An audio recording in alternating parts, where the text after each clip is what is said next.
காலம் அண்ணன் பொன்னுரங்கம் குடும்பத்தில் இப்பொழுது சிவபூஜை செய்து கொண்டிருக்கின்றோம்.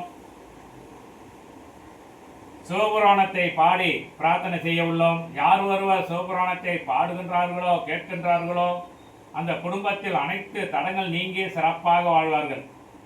இப்பொழுது அண்ணன் குடும்பத்திற்காக நாங்கள் சிவபுராணம் பாடி பிரார்த்தனை செய்கின்றோம்.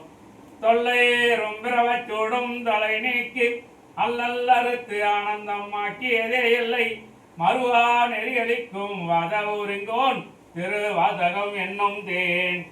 நமச்சிவாய வாழ்க, நாதன் தாழ்வாழ்க, இமைப்பொழுதும் என் நெஞ்சில் நீங்காதான் தாழ்வாழ்க, கோகழி ஆண்ட குருமனிதன் தாழ்வாழ்க, ஆகமும் ஆகி நின்று அன்னிப்பான் தாழ்வாழ்க, ஏகன் அநேகன் இறைவன் அடி வாழ்க, வேகங்கெடுத்தாண்ட வெந்தன் அடி வெல்க, பிறப்பருக்கும் பிஞ்சகந்தன் பெய்கடல்கள் வெல்க, புறத்தாக்கு ஜெயவந்தன் பூங்கடல்கள் வெல்க, கரங்கு வாரும் மகளும் கோன்கடல்கள் வெல்க, திறங்கு வார் ஒங்கி வைக்கும் தீரோன்கள் வெல்க, ஈதன் அடி போற்றி எந்த அடி போற்றி, தேதன் அடி போற்றி சிவஞ்சே அடி போற்றி, நியாயத்தே நின்ற நிமிலன் அடி போற்றி, மாய பிறப்பருக்கும் மன்னன் அடி போற்றி, சீரார் பெருந்துரையும் நம் தேவன் அடி போற்றி, ஆறாத இன்பம் அருளும் மலை போற்றி, சிவனவனின் சிந்தனையில் நின்று அதனால் அவன் அருள் ஆளே அவன் தாள் வணங்கி சிந்தை மகிழ சிவபுராணம் தன்னை முந்தை வினை உழுதும் ஓய உரைப்பன் யான்